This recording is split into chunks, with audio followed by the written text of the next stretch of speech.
What is up, everybody? Welcome back to the TCCV podcast, season 3, episode 22, episode 72 overall. Today, as you can see, we're in my bedroom. We're about to get freaky. No, we're not. No, Carson hates me. Decided to get a girlfriend, and was like, she's more important than Tyler now, so we're just going to kick Tyler out of his life. So, this is just the TC podcast now. Sorry, if you guys see me eating, I'm eating my breakfast. I just got done at the gym. I got a bowl of watermelon, some protein pancakes, some sausage links, some peanut butter toast, a protein shake, and some OJ. So, racking up protein. But, yes, it is just me. So, is the Tyler only... Oh my gosh, right here. Sorry, if I keep looking over here, the screen that is recording is over here, even though the camera's here. So, but I'll go into my week. Didn't really do much. Went to work. Oh, sorry. W-O-R-K. Can't throw around those words. In the gym. Last Sunday. So I'm recording this on Sunday, the day before I got it posted. So a week ago, I went to MOA. Bought a couple things. You know, just a clear mental health day. I don't know. Just by myself, just all me. Otherwise, didn't really do much. The only other crazy thing that happened I was at work a couple days ago. Real panic moment.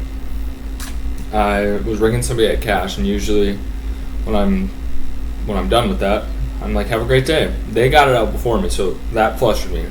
They're like, have a great day. And I looked at them and was like, Tyler, slow down. And I stuttered.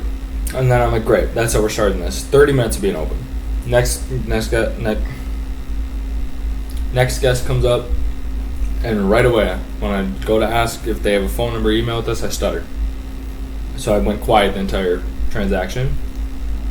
And yeah, so I was like, great. Then she went through the alarm system thing. If a sensor gets left on, went off, but it wasn't us. Coach purses set it off, because apparently coach purses have sensors in them. But yeah, so she went through, and then it wouldn't stop. The alarm system would not stop, even though she was already through the door and everything was fine. It would not stop. So I walked up to it, and I step on the rug, our front rug that we have, and I slip and I was face planted into the door. And the store was kind of busy at this point, so everyone saw that. And then I was waving something in front of it for 5 minutes trying to shut it off, and it wouldn't. Until finally, after like 5 minutes, it finally stopped. And I look over, and the person that is at cash is just laughing at me. I'm like, great sport. So that was great. My heart was racing. I was sweating for like 3 hours straight. So that was wonderful. So that was basically my week. Didn't really do much. That's usually about what happens in my week. We'll go to the subscriber board. I don't remember what it was at last week. I want to say like 289. And I checked. It's at 291. So we gained 2 subscribers. Welcome to the family. You cannot leave. You can be the creepy uncle in the corner if you like. Only if you'd like. You don't have to be. You don't have to be. Just biggest thing is to watch out for John Wayne Gacy in the corner over there. He might get you. Pogo the Clown might get you. Well, I already said it's my week. Well, not really my week. This is my episode. So, today, something different. If you guys know me, I love... Never mind, not going to say that sentence. Reword it. Pause. I have a fascination for, like, serial killers. Terrible people. I want to get that out of the way. They're terrible people, and what they did is horrendous. And I don't stand for it. But there's just a fascination about it. And, like, what goes on, like, their mind, their history, like, all of it. It's fascinating to me. So, today, I have 12 serial killers that I'm just going to talk about. Because why not? Tyler's History Lesson. Here's my theme song.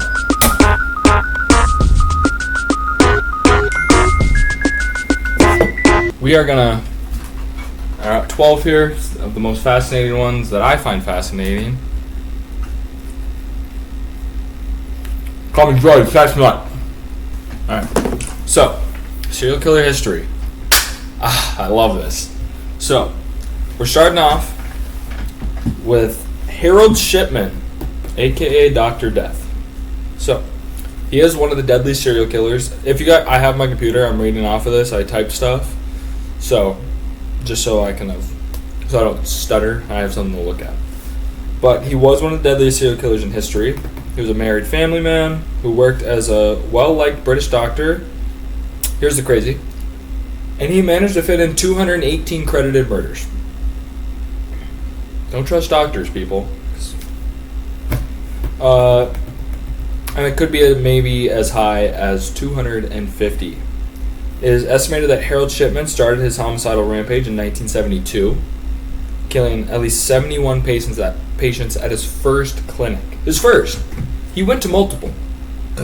Bro killed 71, said, nah, let's go to the next one. And then he ended up quadrupling that figure at his second practice, right, where he joined following a fallout.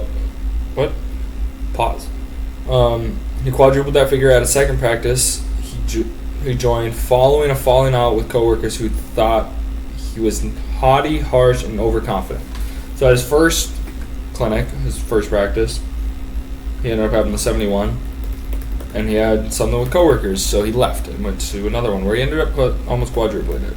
But eventually in 1998, Shipman's extraordinary high number of cremation certificates were observed by another physician and a local undertaker. So he got all these 200, whatever, almost 50. Could be up to 250. And everyone thought, wow, he has a lot of cremation certificates. What's going on here, bro? Bro, what's going on? Why you killing so many people? But the recently...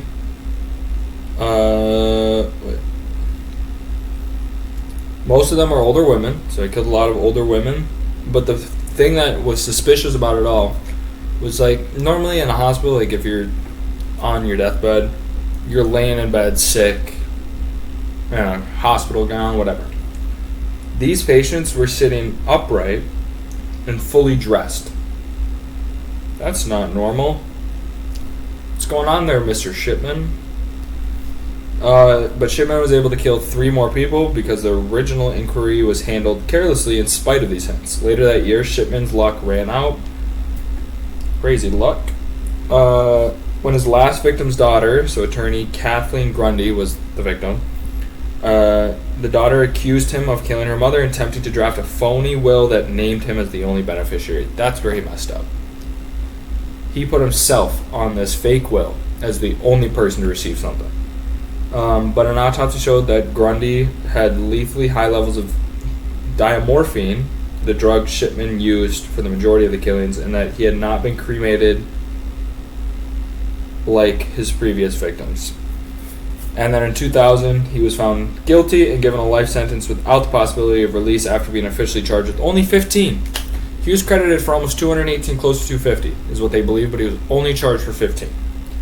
But Shipman ended up, I don't want to word this, offing himself in his cell and passed away in 2004. So actually, after only 4 years, he ended up. Yeah, it's very crazy that he was able to, after all these years, nobody suspected anything until like 20 years later. That's so sad.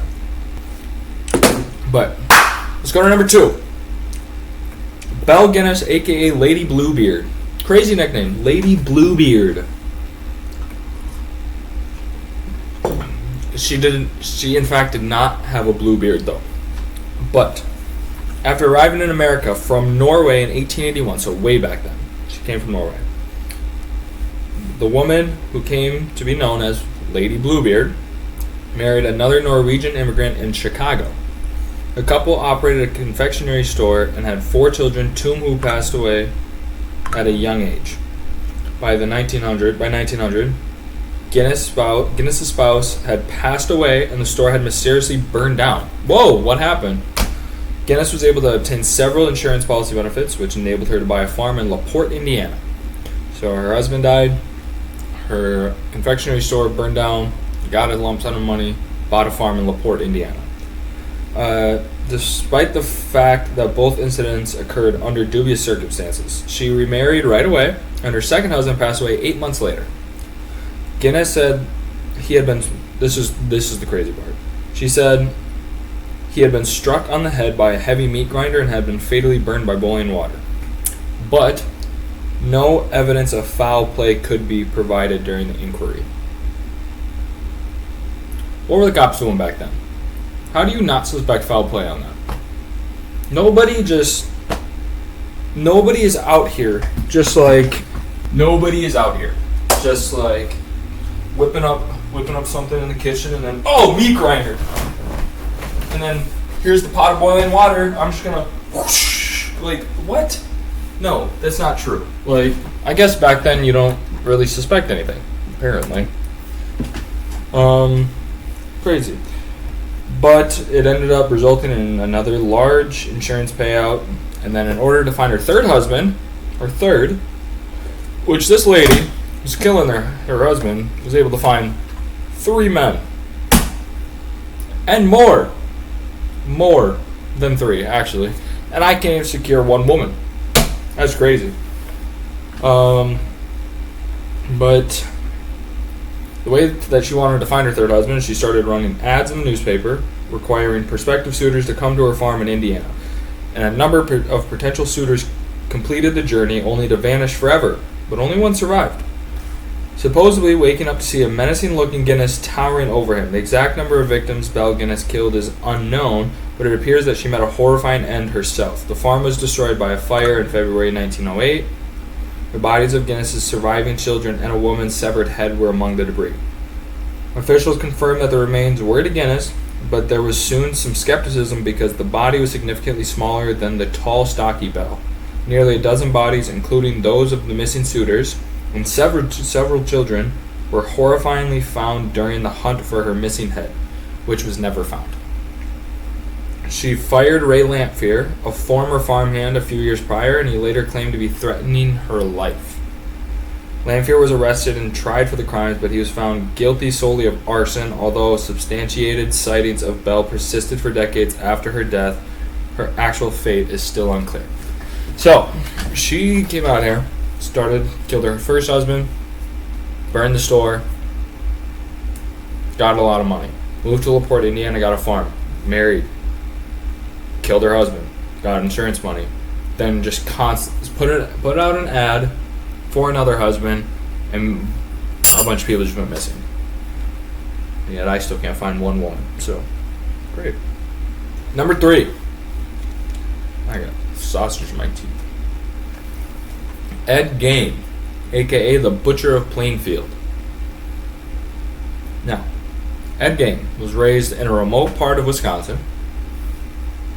The man's gruesome and horrifying deeds served as inspirations for the movies Psycho, Silence of the Lambs, and the Texas Chainsaw Massacre. What this guy did inspired 3 movies. He was a victim of abuse as a child, of an alcoholic father, and a controlling mother who made him develop a pathological fear of women. Don't blame him, man. Women are scary. They scare me. He was left alone at the family farm after his mother, father, and brother all passed away within 5 years. That's so sad. But he eventually roped off areas of the house and turned it into some kind of shrine to his mother. Rather than one day, a tip about missing hardware store owner Bernice Warden led local police to the farm 13 years later. This is the crazy part. Warden's headless body was found hanging upside down from the rafters. Good hiding spot, Ed. They searched the home and found a hall of horrors, including, I'll put pictures if I can find them and if they're okay to be on the internet, but a vest fashioned of a human torso, faces used as wall hangings, and human body parts transformed into bowls and chairs. And if I'm not wrong, his doorbell was a nipple. But although Gein had killed 1 other woman in addition to Warden, many of these gory objects were taken from the graves of already dead individuals. He went to the cemetery, dug up people, took their stuff for the shrine of his mother. That's how I'm going to remember my mother. Like, what? What went through your brain that you looked at this and like, I need to remember my mom. I'm gonna go dig up people. Like, what? He asserted that he was putting together a fresh image of his cherished mother using the body pieces. So he was trying to recreate his mom. Gain was deemed unfit for trial after receiving a diagnosis of schizophrenia. Although he was deemed insane at the time of the incident, he was found guilty of one of the killings 10 years later, but he remained in a mental health facility for the remainder of his life. So he was found unfit, stayed in a mental hospital until he passed away. But that's, like, that's what's so fascinating about these is, like, what was going through his brain that, like, he lost his mom. That's so sad. He lost all these family members in a matter of 5 years. But the way that you want to remember your mom is by digging up other people and basically trying to recreate her. What? Bro. Just have her ashes. Have a picture of her. Like, there's other ways to go about it. Number 4. John Wayne Gacy. The guy that's hiding in our corner of our podcast. See, he's right back there. You see him? Do you see him back there? Look at him. He's eyeing me down. A.K.A. Pogo the Clown. So, if you guys don't know, John Wayne Gacy was seen as a sociable man who frequently served as a clown at neighborhood children parties. He organized well-attended block parties, and he also volunteered in local Democratic politics. So, he was seen as this great guy. As perfect neighbor, like, he's just my neighbor. He's over here. What's up, John? How you doing? Nobody suspected anything. However, what they didn't know was that Gacy was previously imprisoned for SAing a teenage boy, which he hid from all of his neighbors, so nobody knew anything about that. But then one day, in 1978, police got a search warrant for Gacy's home when a 15-year-old kid who had been last seen with Gacy, whose construction company the adolescent hoped to work for, went missing. So, if I got the story right here, basically, they were at a hardware store, whatever it was, and everyone in the neighborhood knew that John Wayne Gacy had this construction company, and he was hiring young boys. And this young boy was like, "I'm gonna go get a job." Went up to him at the hardware store where they talked, and he was like, "Hey, let me take you back. Let's go back to my van over here, and we'll get you squared away." John, you weren't squaring away anyway. But when they got the search warrant, they discovered clothes and a class ring that belonged to a number of young men who had been reported missing. They discovered the decaying bodies of 29 boys and teenagers who Gacy had killed in a 4-foot crawl space underneath the house, where a lingering stench was evident. So they found 29 bodies under his house in a little crawl space. They walked in his house, smelled something rancid, and said, "Something's not right here. Hold up, something ain't right." Yeah, and they found 29 bodies. But the crazy thing was, for years, Gacy's ex-wife had complained about the smell, but he dismissed it as the result of mildew that grows in damp environments. So his wife was like, "Something doesn't smell right here, something's not right." You were right, Miss Gacy. Something wasn't going on. Something was going on, something just wasn't right. But since the relatives of a number of the victims had previously suggested Gacy as a potential suspect, law enforcement also faced criticism. So yes, people suspected Gacy when all these things started happening out of nowhere. But they didn't go after him because the cops saw him as this he was massive. He was about the size of Carson. But this great guy, they saw him as this great guy in the neighborhood, and everybody loved him, so they didn't suspect anything. But at the end of the day, Gacy acknowledged killing multiple other guys and disposing of their bodies in a nearby lake, in addition to the ones discovered at the home. After failing to prove insanity, so he tried to say he was insane so he wouldn't, get the death penalty. He was found guilty of 33 murder charges and put to death by lethal injection in 1994. So he was charged with 33. John, what are you doing? Get out of the corner. I see you back there. Get out of the corner. But terrible guy. But the crazy thing with all these, like, I still have 8 more to go through. A lot of these, like, it's like their childhood was terrible, and it just like led to something. Not always the truth, but it's just a current thing.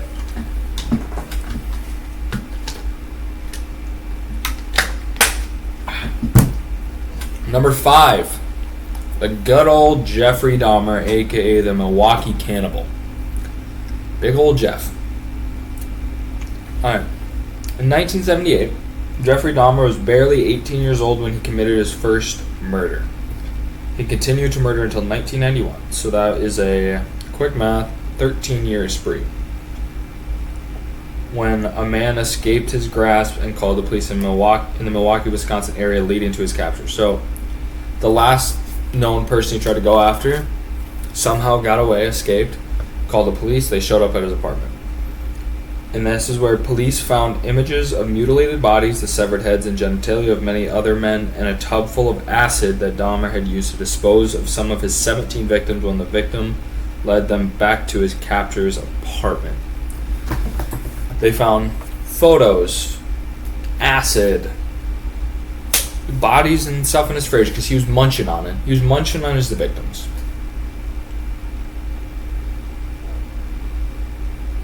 Bro went in his fridge. Don't know if he worked a 9 to 5, but let's say he did. Bro worked his 9 to 5, came home, opened his fridge and said, what do I want today? I'm going to take Jonathan's finger today. Like, what? I don't know if Jonathan was, but that's just a random name that came to my mind. But Dahmer did lead a nomadic life. He left both the army and college. He flunked out of college, left the army, and then he ended up living with different relatives before his grandmother evicted him, and he moved into his Milwaukee apartment. And then Dahmer ended up found guilty of drugging and SAing a young adolescent 3 years prior to his arrest in 1991, and he had previously committed other killings. He was released after just a year of service and resumed his murderous rampage, which nearly exclusively targeted young men of color. The world's fascination with serial killers was reignited by Dahmer's dramatic trial, which included graphic accounts of him consuming the body parts of his victims and confessing to necrophilia. That is crazy.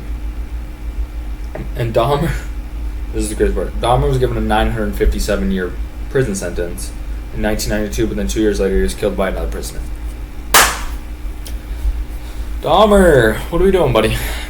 No, it was... A show came out a few years ago. I want to say 3 or 4, like 6, 7. No. And it was crazy. Like, the show was great. It was disgusting to learn this stuff. Like, it was just disgusting, man. Like, it's crazy how some of these can get away with these for so long. But he did it. But he was munching on body parts, so. Number 6, probably my favorite. Oh, not favorite. The one I'm most interested in, there we go. Reword was Theodore Robert Bundy, a.k.a. the Lady Killer. Same as John Wayne Gacy, he was found as a charming, intelligent, and attractive serial killer who appeared to be the least likely of all. Nobody suspected it. This good-looking law student didn't think anything of it. Worked in politics, like, yeah. But it definitely added to the surprise and attractiveness the sum of his 10-year multi-state murder and rampage. So, he was born to a teenage unmarried mother.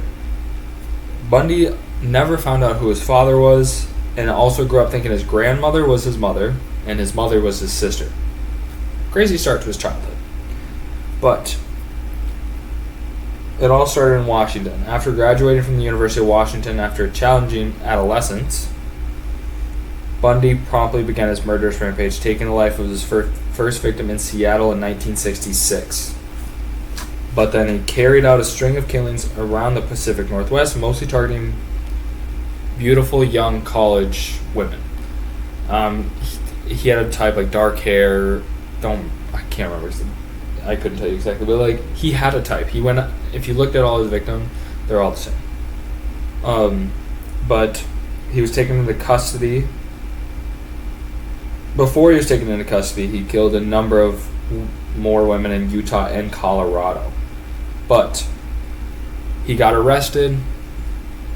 He got pulled over for having something with his VW bug. And when the cop got up to his vehicle, they saw a duffel bag, rope, crowbar, trash bag, ski mask, all this weird stuff. You're like, what's going on here?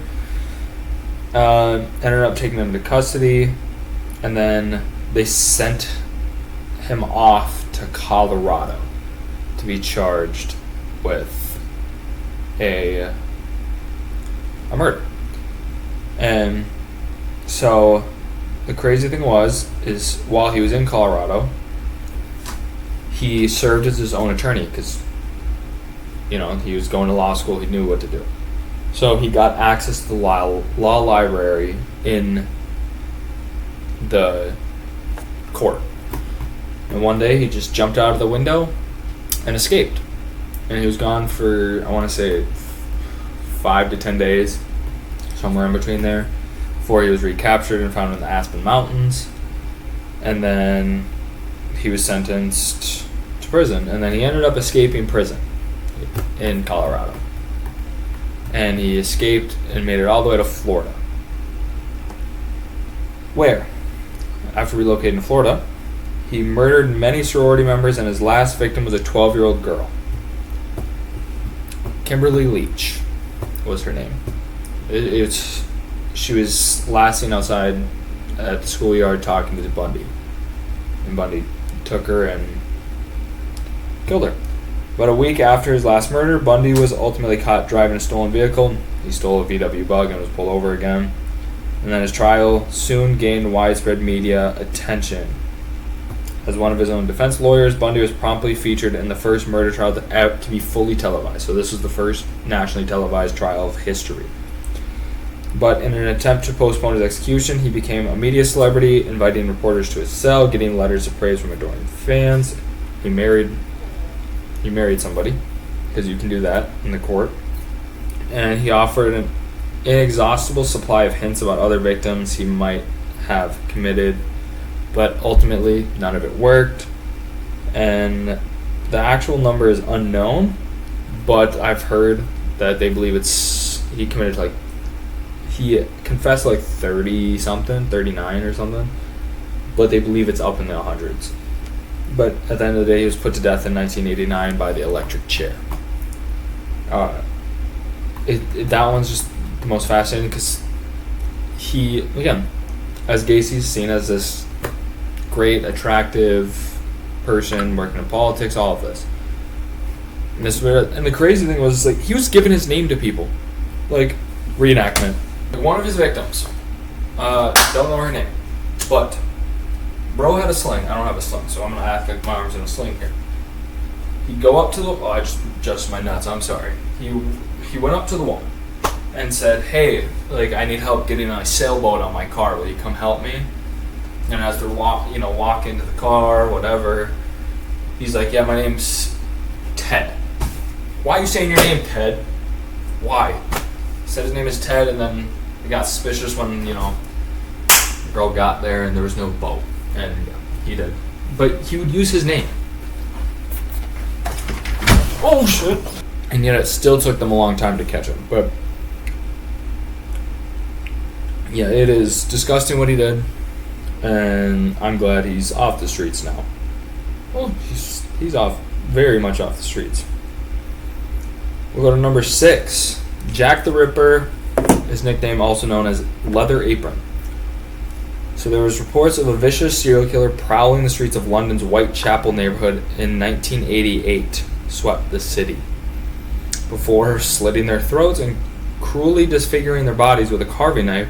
The unnamed madman enticed street workers into dimly lit squares and side streets. 5 victims were discovered murdered in the impoverished East End neighborhood that summer and fall, which sparked a countrywide manhunt and media frenzy. The murderer allegedly wrote several letters to the London Metropolitan Police Service, also called Scotland Yard, in which he ridiculed cops for his gory actions and made predictions about future killings. Victorian police were unable to investigate the Ripper's horrific crimes in the absence of contemporary forensic techniques. Way back then, they didn't have the fingerprints and everything we have now. So they had to literally solve it from what they had. Following the murder of his last victim in November, the murderer appeared to vanish into thin air. Even after the case was ultimately closed in 1982, people have continued to be fascinated by Jack the Ripper. According to the most widely accepted hypothesis, the murderer may have been a physician or butcher due to his knowledge in anatomy and vivisection. There are more than 100 potential suspects. So yeah, back in the late 1800s, in London, which there's not a lot of serial killers that are overseas, there was this guy, Jack the Ripper. Nobody knows who he was. Got away with it. So, crazy. Number 8. H.H. Holmes, a.k.a. the Arch Fiend. This is another old one. So before relocating to Illinois to work as a pharmacist ahead of the 1893 Chicago World's Fair, H.H. Holmes spent his early years as an insurance scammer. Crazy. Also, I believe H.H. Holmes, don't quote me on this, is the first known serial killer. But don't quote me on that. But Holmes constructed what he called his murder castle there in Illinois, in Chicago. A 3-story hotel that he covertly converted into a gruesome torture facility. While some rooms had soundproofed padding, gas lines, trapdoors, and hidden peepholes, others had ladders, secret passageways, and halls that led to nowhere. So he'd put his victims in these rooms and try to make them think they can escape. And there's these hints that, not hints, but like these little passageways, these ladders, they're like, I'm getting out. And then guess what? It goes nowhere. Additionally, there was a greased tube leading to the basement, where Holmes had set up a furnace, a surgical table, and even a medieval rack. Holmes lured numerous victims, mostly young women, to his lair both before and during the World's Fair, where he used poisoned gas to suffocate them before taking them to his basement for horrifying experiments. After that, he either skinned the victims and sold the skeletons in medical schools, or disposed of them in his furnace. Imagine being the University of Chicago, getting a call from this man, H.H. Holmes, like, hey, yeah, what's up? Oh, you want to sell me a skeleton? Yeah, how much you want for it? I'll buy it. Why are you buying random skeletons off of a random person? Not sure if he actually sold at the University of Chicago. That was just whatever. But either way, Holmes worked insurance scams at the same time, so he did that as well, obtaining money from life insurance providers. After Holmes failed to deliver, and this is how he got caught, after he failed to deliver his payout, one of his co-conspirators tipped the police, leading to Holmes' eventual capture. Holmes admitted to at least 27 other murders before being hung in 1896. So back then, that was like the way the death penalty worked. But he was only found guilty for 4. He admitted to 27 before being hung, but he was only trialed and found guilty for 4. Crazy. Now, this one might be controversial because he might not be, but Charles Manson. So, Charles Manson, born in 1934 in Cincinnati, Ohio, Charles Manson was a well-known American criminal and cult leader. He had an unstable upbringing despite being raised in a devoutly religious household, which contributed to a life filled with crime and disobedience. In the late 1960s, Manson rose to fame as the head of a group known as the Manson family. This is where it all started, which was primarily made up of young, ardent followers after serving years in jail for a variety of crimes. But in August 1969, Manson planned a string of vicious killings, including the well-known assassinations of actress Sharon Tate and multiple others at her residence, which horrified the country and brought attention to the darker aspects of the counterculture movement of the 1960s.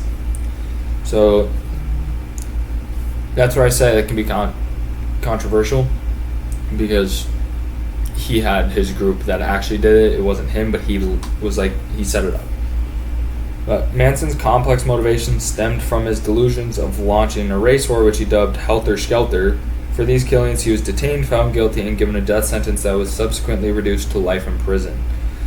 Even while incarcerated, Manson continued to be a fascinating figure, receiving thousands of letters from admirers despite being repeatedly denied parole. At the age of 83, he passed away on November 19, 2017. Numerous books, documentaries, and movies continue to examine Manson's life and atrocities, demonstrating the long-lasting effects of his deeds on American culture and society. So yeah, he was this leader of the Manson family, and he didn't actually commit the crimes, but he was the co-conspirator. Like, he was the conspirator. He was the one that set it up and had these other people do it. But he still did it. I don't care what anybody says, he did it. Number 10. Richard Ramirez, a.k.a. the Night Stalker. This one's crazy. Richard Ramirez committed a string of heinous crimes in California in the middle of the 1980s, which are referred to as the Night Stalker case. Ramirez's crime spree began on June 28th, 1984, when he killed a 79-year-old woman. That's so sad. She was already up there in age. Why are you going after her? I know she's probably easy, but he went on to commit several murders, essays, and kidnappings, mostly against women and defenseless people. Intense media coverage and public terror resulted from his acts, which caused widespread anxiety in the Los Angeles and eventually San Francisco Bay areas. Ramirez left behind recognizable indications such as pentagram painted at crime scenes and his method of operation entitled swift attacks, frequently involving excessive brutality. Yeah, he was known as a Satanist. He would leave pentagrams all over, do all this stuff so everyone knew that it was him. Basically, he was leaving his mark so nobody else could get the credit for it. But before a breakthrough happened, when a fingerprint was matched using a recently developed computerized system, law enforcement had been struggling to apprehend him. He was ultimately arrested in August 1985 as a result of this. So, I watched a documentary on it. Basically, he got caught. They had the breakthrough. They found out who he was. They released a sketch. Said this is the guy, and he was on a bus in California, and people just recognized him, said that's him, and then they went after him, got it, and then kept him there until the police got him. It was crazy. But Ramirez was found guilty of 67 offenses, including 14 killings, after his apprehension, and was given multiple death sentences. His case is still noteworthy, not just because of the sheer volume of horrible deeds, but also because of the significant influence it had on local law enforcement and public safety attitudes. So it is crazy because when it all started happening, everyone was terrified of this guy. But then when they found out who it was, they had this sketch, they had all this, and they saw him on the bus, they went after him. How does that make sense? It doesn't. But we'll go to number 11. 11. My fingers curve off. Don't make fun of me. Eileen Wuornos, a.k.a. the Damsel of Death. So, an American lady, Eileen Wuornos, was born into a turbulent home where abuse and instability were commonplace. She and her brother were adopted after their mother abandoned them, but she had a difficult childhood that included allegations of SA by her grandfather, among other things. Wuornos turned into a vagrant who made a living by street working and accrued a record of arrest for a number of offenses, including armed robbery. She was linked to the killings of multiple men in 1989, including Richard Mallory, her first victim, whom she said had tried to attack her. Wuornos admitted to these murders while claiming self-defense against SA, a claim that elicited conflicting responses from the public. Her 2002 trial and execution garnered a lot of media attention and sparked conversations on violence, gender, and the effects of violent backgrounds, especially when it came to women's criminality. Numerous cultural works, including books and movies, have focused on Wuornos' life and crimes, bringing to light the intricacies of her narrative and the social problem it raises. So basically, Eileen Wuornos would be on the street, men would pick her up, and then kill him because of what happened to her in childhood with her grandfather. Which, horrible what she went through, but she was just picking up, men were picking her up, and she would take them. Like, that's how she went about it. And it turns out, I think she had a girlfriend at the time too. So crazy. And then number 12, the Zodiac Killer. An unidentified serial murderer known as the Zodiac Killer, allegedly responsible for a string of killings that took place in Northern California in the late 1960s and early 1970s. He is directly connected to 5 homicides that have been proven to have occurred, and officials believe he may be behind more. The Zodiac Killer became notorious after sending mocking letters to the police and local press that contained a unique symbol that resembled a zodiac sign, combined with information about his murders that only the killer and police would know.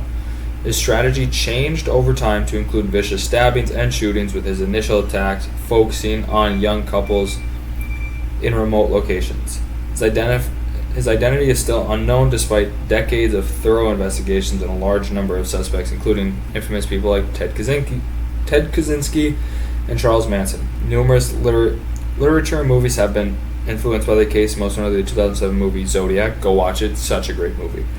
Although a number of theories and suspects such as Arthur Lee Allen have surfaced, there is currently insignificant proof to definitively identify the Zodiac Killer as evidence of the ongoing fascination with this notorious criminal. Fresh suspects and hypotheses about the case continue to emerge into the 2020s.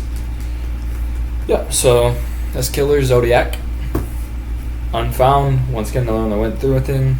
There was, I don't know what the fuck I just said there. There's a guy on TikTok, don't know his name, but he believes his grandpa did it. Which I can see it based off of all the evidence. But yeah, this guy killed people, and he literally would call the police and said, "You're gonna find a body here. Watch this." Would send notes saying, "This is what I did. This is where he's at." He one victim, he cut out a piece of their shirt, sent it in, and said, "Here you go." Like, he was playing with the police, because again, they also didn't have the type of stuff that we have nowadays to be able to do it. But there's still multiple theories on who it actually was, and nobody knows who it was. So it is so crazy. But I have one for fun. He's not a serial killer, but Bryan Kohberger, the one that did the Idaho 4. When I first heard about this, I was so devastated, and I'm like, wow, how did this happen? And who was it? Like, that is so sad. And then come to find out, Bryan Kohberger, dumb. He was dumb. Dropped his knife sheath at the scene with his DNA on it. Evidence of there's video of his car there. There was a DoorDash driver that said that she saw him because Xander Kernodle ordered Taco Bell before the whole incident. So there was that.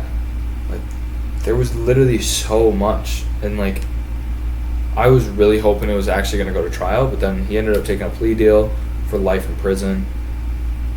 And I'm still not happy about that. They shouldn't have gave him that option after what he did. That's not answering anything to the families. Yes, he's found guilty, and we all knew it was him, but that's not going to give answers, and that's what the family deserves. So it is so incredibly sad for what happened, and it goes out to all the victims of anything, of everybody that I just named, all the victims that ever happened. It goes out to their family, but it is so sad, but it is crazy. But now I'm going to just spit some fun facts here. Serial killing is different than mass murder. Serial killing is multiple different victims at different times. Yeah, that's my mom. And mass murder is several victims in one time, one place. So, like Brian Kohlberger, that was a mass murder. That wasn't a serial killing because he killed the 4 victims at one time. As like Ted Bundy, yeah. The FBI still to this day, it's changed the definition of serial killer. I believe right now it's 2. But like before it was 4, then it was 3. Like it's changed just for so long. I think for a long time it's been 2 now. 1987 there was the record number. There was 189 serial killers in 1987. So that's crazy. Obviously, there's been a subject of popular novels and movies. There's M, 1931, The Devil Strikes at Night, 1958, Peeping Tom, 1960, Psycho, 1960, The Silence of the Lambs, 1991, and Monster, 2003. All movies based off of serial killers. This one seems like an obvious one, but the vast majority of serial killers have been men. Crazy numbers, though. Men, I'll put it up here. This was as of 2010. 2,910. Women, 294. What are we doing? Stay away from men. They're pigs. Like, that is crazy. Another thing is the serial killers, there's just no motive. Ever. Like, it's never like, this person did this to me, I'm taking them out. This person did this, I'm gonna go after them now. Like, it's literally just at random. Like, there's never an actual motive to it. The only, like, type of motive that maybe is just that feeling of power, knowing you have the power. Like, other than that, like, there's nothing. This one kind of got me. The most common killing methods were strangulation, that would make sense, and then shooting. I would have thought stabbing would have been the other one. So that one's kind of surprising to me.